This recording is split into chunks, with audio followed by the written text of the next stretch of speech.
الحمد لله رب العالمين والعاقبة للمتقين والصلاة والسلام على سيد الأنبياء والمرسلين وعلى آله وأصحابه أجمعين أما بعد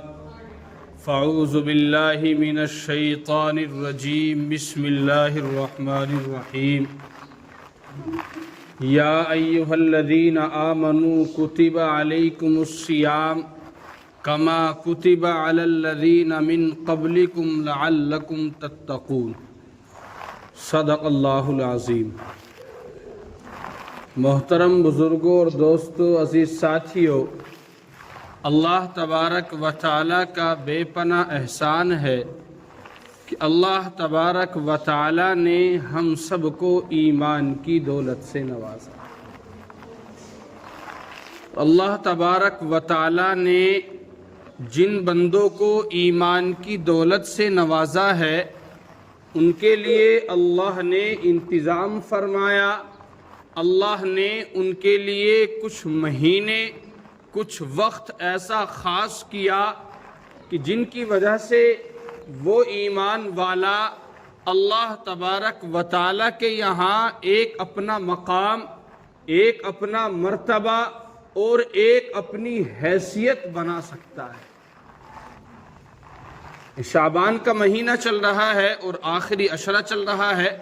ان قریب ہمارے اوپر ایک ایسا مہینہ آنے والا ہے جو سید الشہور ہے، جو مہینوں کا سردار ہے۔ وہ مہینہ چند روز کے بعد ہمارے اوپر شروع ہونے والا ہے۔ جب وہ مہینہ آپ صلی اللہ علیہ وسلم کے وقت کے اندر آیا کرتا تھا تو آپ صلی اللہ علیہ وسلم کی کیا تیاریاں اس مہینے کو لے کر کے ہوا کرتی تھیں، آپ صلی اللہ علیہ وسلم اس مہینے کی کیا تیاریاں کیا کرتے تھے، آپ صلی اللہ علیہ وسلم اس مہینے کے لیے اپنے آپ کو کس طریقے سے پیش کیا کرتے تھے، اس مہینے کے لیے اپنی محنتوں اور اپنی کوششوں اور اپنی مشقتوں کو کس طریقے سے وہ پیش کیا کرتے تھے، یہ ہمارے لیے سمجھنے کی بات ہے اور ہمارے لیے بڑی سعادت مندی کی بات ہے کہ آپ صلی اللہ علیہ وسلم ہمیں وہ طریقہ بتا کر کے چلے گئے، ہمیں وہ طریقہ سمجھا کر کے چلے گئے کہ جب رمضان کا مہینہ شروع ہو اس سے پہلے تمہیں کیا کیا تیاریاں کرنی ہیں۔ اس کے بارے میں حضرت عائشہ رضی اللہ تعالی عنہ فرماتی ہیں کہ آپ صلی اللہ علیہ وسلم جب رمضان کا مہینہ شروع ہوتا، اس سے پہلے جو مہینہ ہوتا ہے اس کے اندر آپ صلی اللہ علیہ وسلم مسلسل روزہ رکھا کرتے تھے، اپنے آپ کو تیار کیا کرتے تھے۔ مسلسل روزے رکھنے کا مطلب یہ تھا، مسلسل روزے رکھنے کا مقصد یہ تھا کہ جو فضیلتوں والا مہینہ، یہ رمضان کا جو مہینہ آنے والا ہے، اس مہینے کی کس طریقے سے میں قدر کر لوں، اس مہینے کا جو ثواب ہے، اس مہینے کی جو فضیلتیں ہیں، اس مہینے کے اندر اللہ تبارک و تعالی لوگوں کو گناہوں سے پاک کرتے ہیں، اس مہینے کے اندر اللہ تبارک و تعالی اپنے ایمان والے بندوں پر انعامات کی بارشیں نچھاور کرتے ہیں۔ کس طریقے سے میں ان کو حاصل کروں۔ اور جب رمضان کا مہینہ آتا، آپ صلی اللہ علیہ وسلم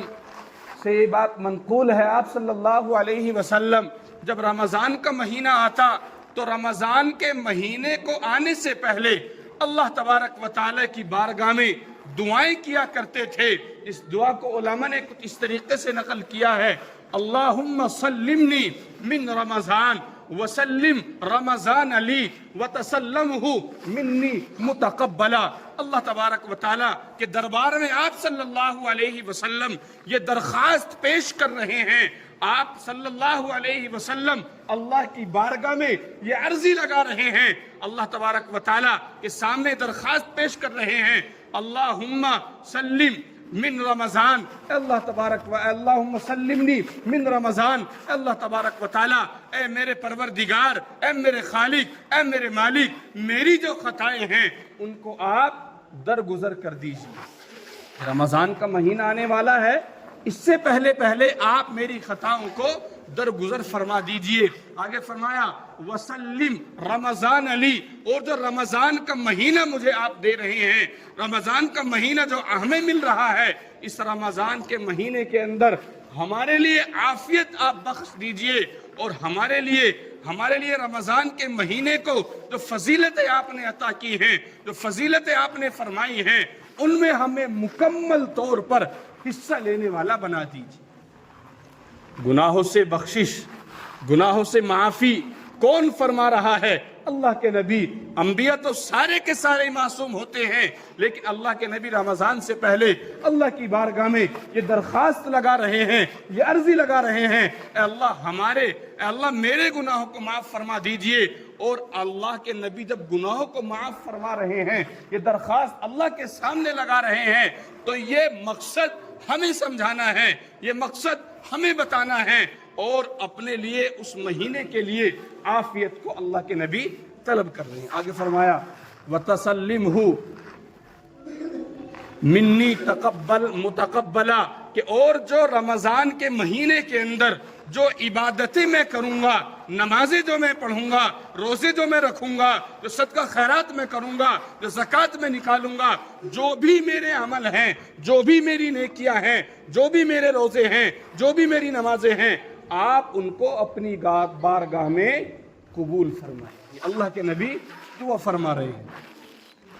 اللہ تبارک و تعالیٰ کی بارگاہ میں یہ عرضی لگا رہے ہیں۔ تو بتانے کا مقصد یہ ہے، سمجھانے کا مقصد یہ ہے، اللہ کے نبی جو معافی طلب کر رہے ہیں وہ ہمیں بتا رہے ہیں، ہمیں سمجھا رہے ہیں کہ اے ایمان والو، جب رمضان کا مہینہ تمہارے اوپر آئے، یہ فضیلتوں والا مہینہ تمہارے اوپر آئے، تو تمہیں بھی یہ سمجھنا ہے، تمہیں بھی یہ دیکھنا ہے کہ جسمانی اعتبار سے ہمارا معیار کیا ہے، روحانی اعتبار سے ہمارا معیار کیا ہے۔ کیا ہم اپنے اندر ہم غور و فکر کریں، اپنا ہم جائزہ لیں، اپنا ہم محاسبہ کریں کہ آیا کیا 5 وقت کی نماز ہم باجماعت پابندی سے ادا کر رہے ہیں؟ کیا ہم جو باتیں کرتے ہیں، کیا ہماری باتوں کے اندر سچائی ہے؟ کیا ہم کسی کے ساتھ ایسا جملہ تو نہیں بول رہے کہ جس کی وجہ سے اس کا دل جو ہے غمگین ہے، جس کی وجہ سے اس کا دل پریشان ہے؟ ان ساری چیزوں پر نظر رکھتے ہوئے رمضان سے پہلے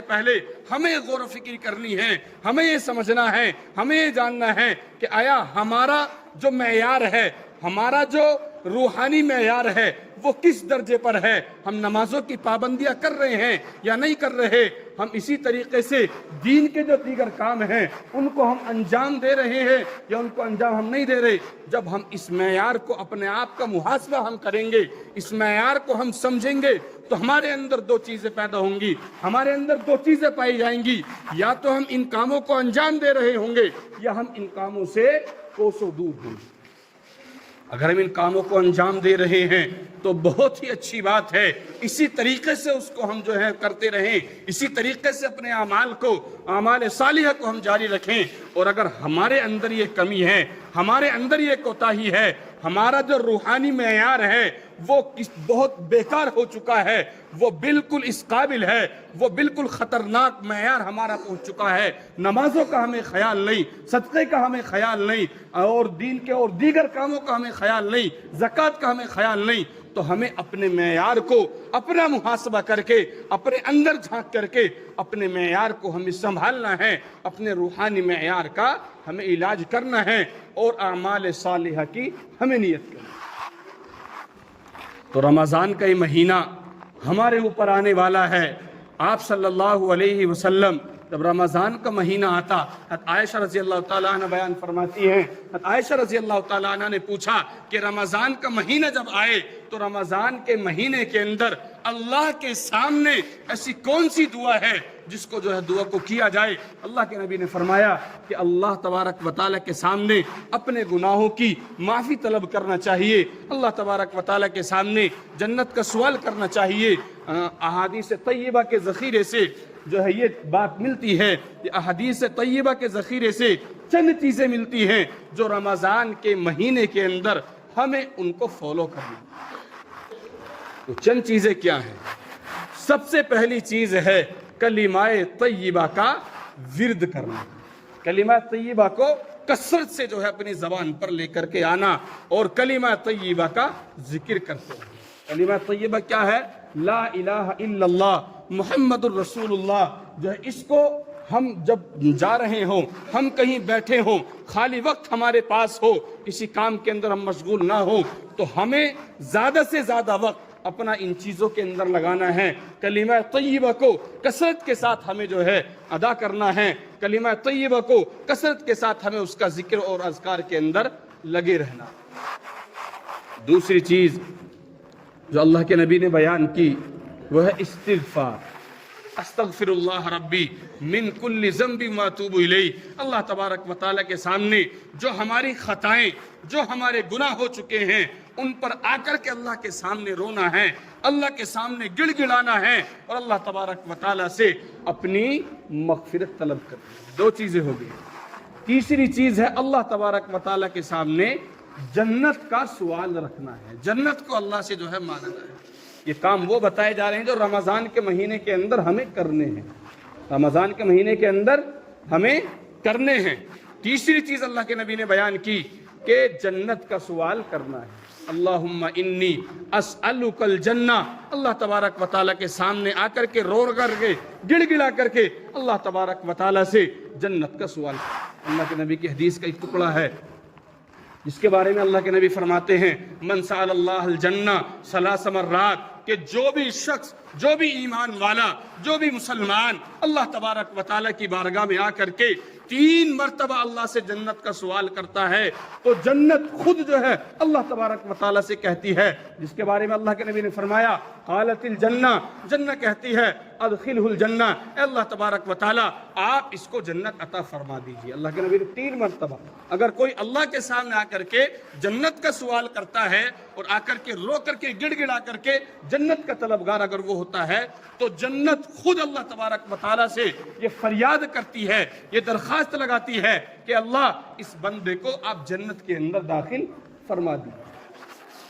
چوتھی چیز جو اللہ کے نبی نے بیان فرمائی وہ ہے جہنم سے پناہ چاہنا۔ من استجار من النار، اللہ کے نبی نے فرمایا 3 مرات کہ جو مسلمان، جو ایمان والا جہنم سے 3 مرتبہ پناہ مانگتا ہے تو اللہ تبارک و تعالیٰ سے جہنم یہ فریاد کرتی ہے، جہنم یہ درخواست لگاتی ہے کہ اللہ آپ اس کو جہنم سے پناہ دے دیجیے۔ تو 4 چیزیں بیان کی گئی۔ ایک پہلی چیز کلمہ توحید کا ورد جو ہے ہم اپنی زبان پر رکھنا ہے۔ دوسری چیز استغفار جو ہے اللہ کے سامنے زیادہ سے زیادہ ہمیں کرنے ہیں۔ تیسری چیز جنت کا سوال کرنا ہے، اور چوتھی چیز جہنم سے ہمیں پناہ مانگنی ہے۔ رمضان کے اندر ہمیں ان کاموں کو انجام دیں۔ اب ہم اپنے معیار کو ہم دیکھیں اور ہم یہ سمجھیں ہم میں سے کتنے افراد ایسے ہیں کہ رمضان کا مہینہ آتا ہے اور وہ مہینہ نکل جاتا ہے اور رمضان کے اندر جو رمضان کی فضیلتیں ہیں ان سے ہم محروم ہو جاتے ہیں۔ تو ہمیں یہ سمجھنا ہے، ہمیں یہ سمجھنا ہے، ہمیں یہ جاننا ہے کہ فضیلتوں والا مہینہ جو ہمارے اوپر چند روز کے بعد آنے والا ہے اس کے اندر ہم اپنے وقتوں کو فارغ کریں اور جو چیزیں، جو کام ہم کرتے ہیں ان کاموں کو ہم مختصر کریں، اور اللہ تبارک و تعالی جو نچھاور، اللہ کی جو نعمتوں کی جو بارشیں ہوا کرتی ہیں ان کو صحیح طریقے سے ہم حاصل کرنے والے بن جائیں، صحیح طریقے سے ان کو ہم پانے والے بن جائیں۔ ہمیں اپنے معیار کو سنبھالنا ہے، اپنے اندر غور و فکر پیدا کرنی ہے کہ آیا میرا معیار کیا ہے، میرا جو ہے معیار کہاں ہے، اور میں نمازوں کی کتنی پابندیاں میں کر رہا ہوں، تراویح کی کتنی پابندیاں میں کر رہا ہوں، اور جو دیگر جو دین کے کام ہیں ان کی کتنی پابندی میں کر رہا ہوں۔ تو ہمیں سب کو جو ہے سمجھنا ہے، اپنے نفس کا محاسبہ ہمیں کرنا ہے، اور جو رمضان کا مہینہ یہ آ رہا ہے اس کے بارے میں یہ تہیہ اور یہ نیت ہم لے کر کے آج یہاں سے جائیں کہ ہم جو ہے انشاءاللہ رمضان کا مہینہ جو آئے گا اس کے اندر روزے بھی ہم رکھیں گے، اور انشاءاللہ پابندی کے ساتھ نمازیں بھی ہم پڑھیں گے، انشاءاللہ پابندی کے ساتھ۔ جو افراد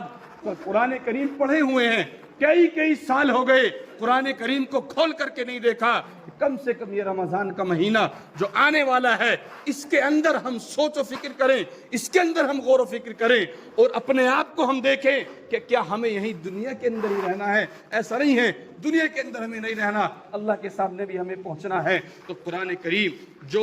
جس کا تعلق رمضان کے مہینے سے ایک اہم کڑی ہے، جو انشاءاللہ رمضان کا مہینہ جب شروع ہوگا اس کے اندر ہم بارہا اس بات کو سنتے رہیں گے۔ تو رمضان کے مہینے کے اندر جو افراد قرآن کریم پڑھے ہوئے ہیں، ہر آدمی اس بات کا تہیہ کرے کہ رمضان کے اندر قرآن کریم لے کر کے بیٹھے گا اور قرآن کریم کی وہ تلاوت کرے گا۔ اللہ تبارک و تعالی جو باتیں بتائی گئی ہم سب کو عمل کرنے کی توفیق عطا فرمائے۔ وآخر الدعوانا الحمدللہ۔